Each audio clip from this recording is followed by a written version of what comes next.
Well, you spoke a little bit about the grandchildren when you talked about their families, but you wanted to say a little bit more about them? Yes, I want to say how blessed we feel uh, having these kids and how much fun they are. And I think we already spoke somewhat about Brian and Katie, but we'll go for a minute or two more on them with their pictures. And Gretchen is the godmother for Brian. And Gretch, do you have anything to say about your godchild? I think it seems like we covered about everything, but I did want to add that I was looking for a picture, a specific picture in my collection of pictures that I have. And so I was looking at old pictures of all the grandkids, and I was sitting there cracking up laughing at them, and I just thought they are so cute. And just some of the pictures were so funny, I was laughing. Yeah, I wish I would have remembered. I have a picture of Brian when I lived in Chicago. He wrote me a letter, but I could tell it was Tom Jr.'s handwriting because Brian was too little. But there's a picture of him sitting in front of a typewriter or with paper and pen, and Brian's looking up with a big grin on his face in his little pajamas. And it was a really cute picture. I wish I would have remembered to bring that, however. Okay. So, Katie. Also, Katie. Now we mentioned how Gretchen was Brian's godmother. Katie's godparents were a married couple. They were a friend of Tom and Susan's who are now divorced. And Katie will never let them forget that. So anything else on Katie? I think we covered. I think we talked about her already as far as being in plays. Yeah. Okay. And so now Andy. We want to get Andy's picture up here. Andy works currently at Jersey Mike's. It's a sub-sandwich shop. And he graduated from high school early. That was just a couple weeks ago. And he was on the honor roll. And Charlie is Andy's godfather. And Andy's a very social person. He has lots of friends. They're very important to him. And Austin and Andrew went with us on vacation to Nag's Head. And Eli is also a friend of Andy's, and he's more or less Paul and Kathy's adopted son. Yeah, does anybody know Eli's real name? I know it's not Eli. Really? Yeah, it's not Eli. It's Paul tells me his real name, Oh, but I I can't didn't think know of it. that. Yeah. Elijah, maybe. No, it's nothing to Elias. do like Eli. Oh, But he's very athletic. Notre Dame is after him right now to come and play lacrosse. There are a couple schools after him to come play football. And Paul's trying to help him decide. They go around to different campuses and look him over. And Eli hadn't decided what he's going to do yet. But he graduates this year, so he better decide something here pretty soon. And before we leave Andy, I want to mention his middle name is Charles. His name is Andrew Charles Quinn. Before we leave Andy, wasn't that Andy when he was about 1 or 2 and he just always say, light? You know, Yes. light. I was thinking So about when Andy was around, we always knew where the lights were. yeah, that's right. And did he say fan too? Or just Mhm. They'd say fan, and I'd say Notre Dame. Then he'd hold up one finger. That's right. The thing Andy's the most noted for that he seems to disclaim for a while now that he's the age he is singing the song at Charlie's wedding reception. And how old was he and what was his song? Was he? Cover the Rolling Stone. Yeah. It was the song. I don't Was know he how like- old he must was. have been about Well, he 4, 3 or 4. He Yeah. brought down the house. He He did sure a wonderful did. He job. was- But we never were able to get him to do it again. No. So good thing we have it on tape. Right. And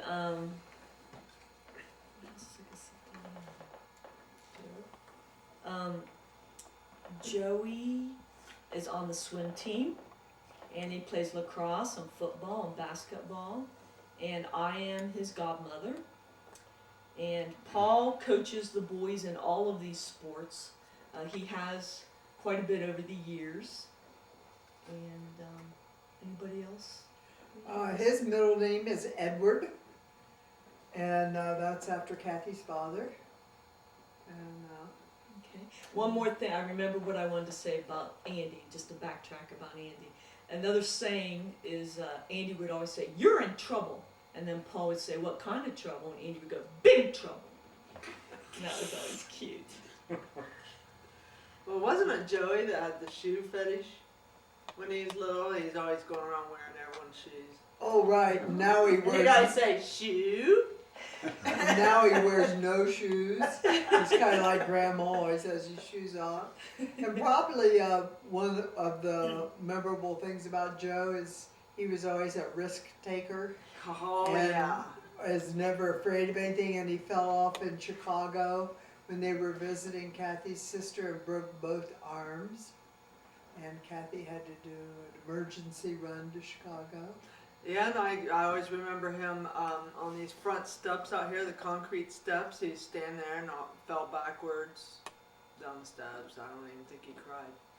Wow. What, I was never sure if he fell or purposely fell. what's that stuff he spouts off? Is that, Oh, Jerry Seinfeld? Seinfeld, yeah. Oh, right. he can do Seinfeld for an hour and a half without her taking a breath, it seems like. It's a comedy stand-up routine that he does. and he does a very good job of it. Well, he always memorizes movies because I think when Forrest Gump that he could just rattle off the entire dialogue of the movie. Right, Correct. that's right. Kind of like Paul and Charlie when they were little and they do entire Monty Python routines. Exactly. Yeah, I Exactly. think Mark probably was in on that too. probably. I don't remember, but I might have been. And so next is Samantha. You want to get Samantha's picture there? And Tom and Susan are Samantha's godparents. She's doing very well in school, particularly in reading. She was a strong reader even at 5 years old. And she has taken quite a few years of voice lessons. And she did a solo at her Christmas concert at school. And she's very good with little kids, and she'd make a good mentor, and she's a great babysitter. And I know she wants to be a teacher when she grows up. Anything else? And Samantha's middle name is Sutton, which is the last name of my mother's parents, and my mother's maiden name. And I remember Samantha when she was little, she just had that curly hair, and she always like giggled and laughed all so much when she was little, and she's so adorable. Yeah. And she looks so much like Charlie. Yeah. And then next is Emma. Would you like to hold up Emma's Well, I remember something else about Oh. Samantha. She always like walked on her tiptoes when she was little, and so I always laughed about her being like such a little princess because she kind of and she always had such a sweet way of talking. And she'd walk around on her tiptoes. It was so cute. That's cute. And now Emma. Paul is Emma's godfather. And Emma takes piano lessons, and she also takes voice lessons. And she sings a lot of duets with her sister Samantha. And Emma is very much an animal lover. She particularly loves dogs.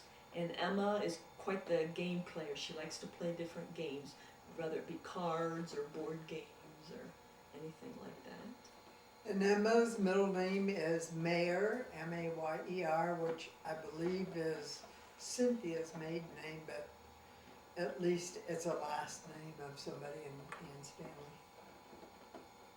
Okay.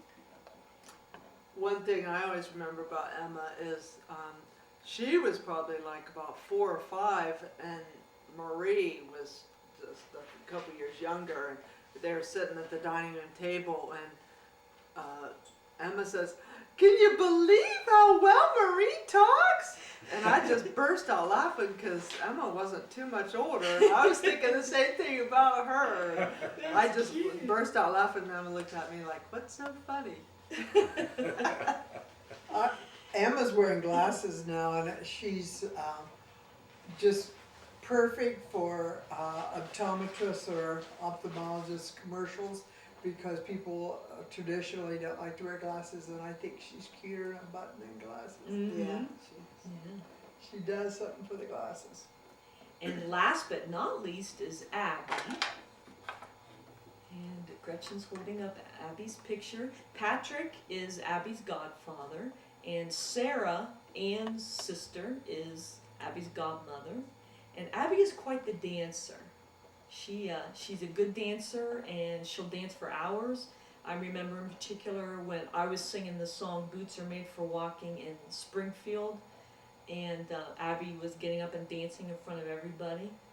And all three of the girls are into arts and crafts, and they're all into gymnastics. And Abby's quite the game player. She'd rather play games than read books, because Charlie and Ann always read the kids stories before they go to sleep, but Abby would much rather play games. And then, of course, last but not least, we can't forget the Little Rascals Club, which originated from Samantha, Emma, and Abby, and then Marie and Thomas and myself and Gretchen. The club just keeps growing with members. So, Thomas is a reluctant member. yes, he's his And attendance Gretchen is is too. his attendance is pretty much off the chart. Weren't Brian and Katie pretty much members also until they got too big to fit in the clubhouse Yeah. or something like that? Yeah. Or I know last family get together, Katie just kind of stood outside. Oh, okay. She was part of the club, but she stood outside. Anything else anybody has anything to say about Abby? Well, one of my favorite stories about Abby is, it wasn't this past year at Christmas, but I think it was the year before, and we were saying to Abby, so who's taking care of their dog Bailey? Who's taking care of Bailey while you guys are here? And she said something like, we're going back. Oh yeah, we cracked up laughing. Real serious, like, you guys, I mean, do you think we're gonna stay here forever? That was cute. Okay, next is Thomas. Gretchen will put up Thomas's picture there. And myself, Carolyn, is Thomas's godmother. And Thomas has a lot of engineer qualities. He likes to build things. He's very much into mathematics. I remember at 4 or 5 years old, babysitting and looking across the room, and we were watching TV, and I noticed Thomas was calculating something in his head, and he was counting on his fingers. And, Thomas is currently on the chess team, and with his dad, he is working on a science fair project. Thomas is a very focused little boy, and he's good at all of his subjects. I just always remember that when Thomas was little, how he always liked to play cars. He always, and then he would con you into playing cars with you. He was very much a car player, yeah. And my coffee table at my apartment, it had grooves in it, so he would use the grooves as the roads to the cars, so. Okay. And Thomas's middle name is Scott. And I think that I forgot to say Abby's middle name is Austin, which is a family name of Ann's family. Yeah, Thomas actually is kind of a quiet boy, and I remember that one time I took him to the grocery. He's probably just like one, and every aisle that we went in, he'd say, "We were in aisle 1, now we're in aisle 2." He'd look at the numbers above the aisles, and at least I'm glad somebody tried to keep track of where we were in that grocery store. Right. Okay, next is Marie. Marie's middle name is Elizabeth, from Ken's mother, and Scott is Ken's brother. And Gretchen is Marie's godmother. And Marie is a very independent person. She's very much a social leader, but she's not pushy.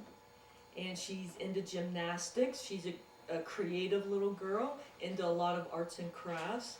And she's a very good teacher, which that's what she wants to be when she grows up.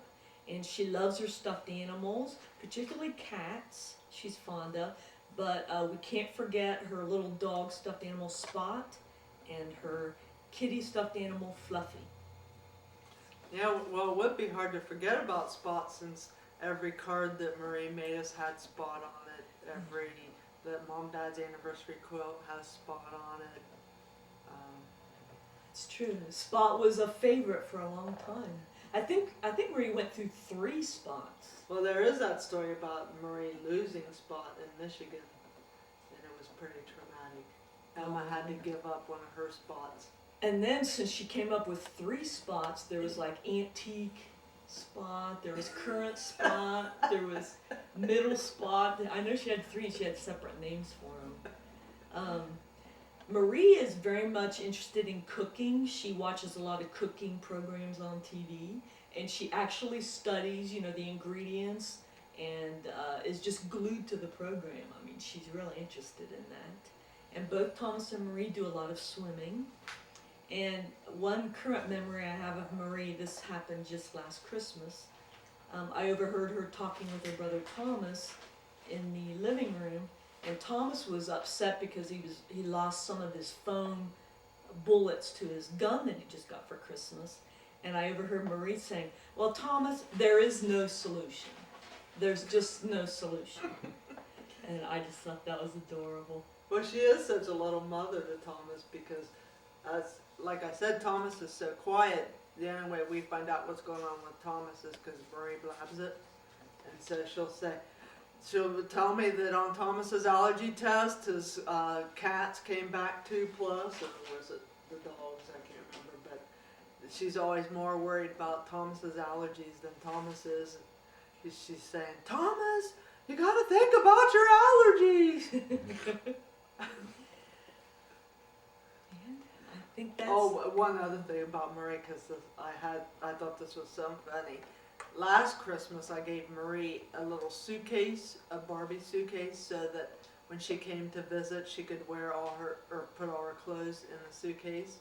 And so when they were here at Christmas, I noticed that Francie had all Marie's clothes in Francie's suitcase. And I knew I saw Marie brought her suitcase. And Francie told me that there's no room in Marie's suitcase because it's full of stuffed animals. Oh, that's the stuffed animal suitcase. Apparently. Okay. All right, we love you, nieces and We love nephews. you. We love you, grandchildren.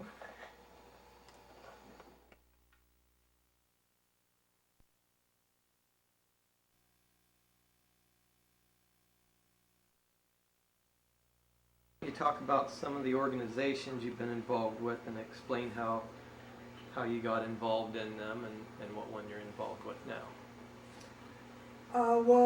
We got involved with hospice because my mother died of cancer, and when you're ill with cancer, there's no treatment, you really don't know how to take care of someone very well, and when they some years after that, Good Samaritan started hospice here. I knew how much we needed something like that as a family. So I volunteered for that, and I was a volunteer for 15 years and received this award for a 15-year award. And I did every aspect of hospice. I did patient care, I did grief recovery groups, and Tom and I both went around the community and went to different clubs like Rotary and promoted hospice, had a talk, and Tom worked on the Follies. He became involved really through the Follies because they had a lot of carpentry work, and as a matter of fact, Mark Musselman's father-in-law was the chief of the carpenters. Joe. He was the brains, Joe Morosco. He was the brains. And Tom liked him so much, really. Yeah. And he's deceased now. And so we also received, Tom, you want to hold up that award? This one? We received the, you want to read it? Okay, this is from the Ohio Hospice Organization, presented to Tom and Margaret Quinn for exemplifying the high ideals and hospice values, to live each moment as it comes, to give each person who enters our lives a measure of the joy that fills us today. This is the Rose and Sandstein Award, November 1993. And it's put out by the Ohio Hospice, something whatever it says at the top.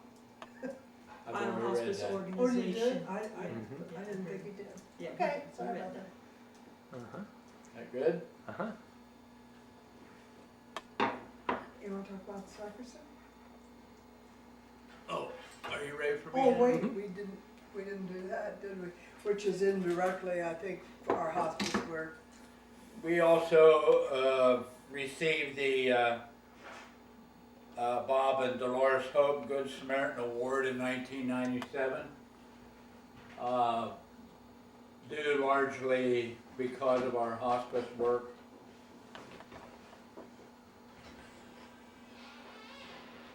We gave an acceptance award speech down at Seacrest Auditorium, the packed house. All the kids came to Zanesville for it, which we appreciated.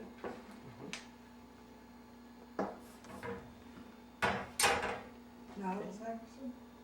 As I said before, I have been sacristan at St. Thomas for 15 years. This is the Bishop's Award that was given to me in 1999. It says Diocese of Columbus Diocesan Service Award presented by Bishop James Griffin to Thomas G. Quinn in recognition of outstanding leadership and service to the Diocese of Columbus. So I'm very proud of all those awards, deserving or not, but I'm very proud of them. And the next thing that we got into was NAMI, which is the National Alliance for the Mentally Ill. And do you want to say the mission statement? Our reason for being is very simple, to improve the lives of the mentally ill and support their families. This pretty much is a 24/7 job. Our only reward is the satisfaction that we really feel that we do help families and people who are suffering with mental illness. You agreed it's 24/7? Oh, yeah. We travel around the state speaking to different groups, Kiwanis, Rotary.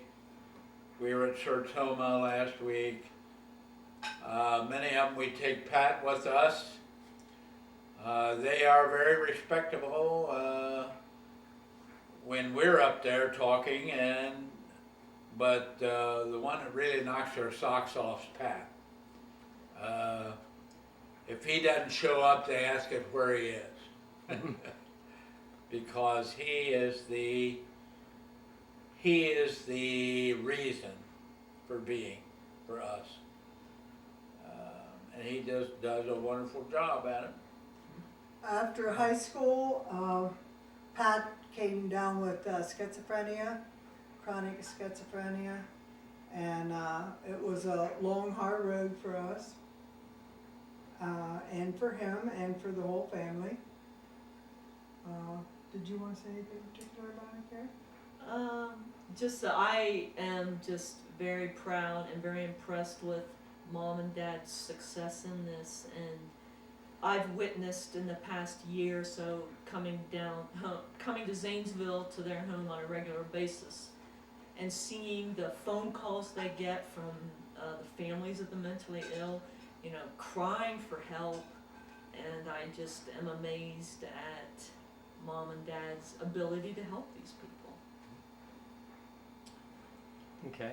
Well, this is the shirt we wear when we are at different organizations to speak. This is our own design. And we are planning on wearing these for the bash this year. We have blue, green. We decided to go with the yellow this year. I think they are, I mean, they're pretty bright. We also run a support group once a month, get speakers, 1 hour of some kind of education with speakers, and 1 hour of talking, helping each other solve problems with group wisdom. We also teach a course called Family to Family. It's a 12-week course, and it's about mental illness, and it seems like it's a NAMI course. It helps a lot of people. We're on a suicide coalition in Zanesville to help people become aware of suicide, and we're on doing a NAMI program called CIT, which is Crisis intervention training you want to talk about that? for law enforcement. We are hoping to train law enforcement how to respond to a crisis situation involving a mentally ill person. We've had one 40-hour course for law enforcement, and we hope to continue to do so in different counties, and there's a lot more training to be done in this county, that's for sure. But it is well received, and the sheriff has requested that we have another CIT. So that's when we get law enforcement behind us, that's really good. And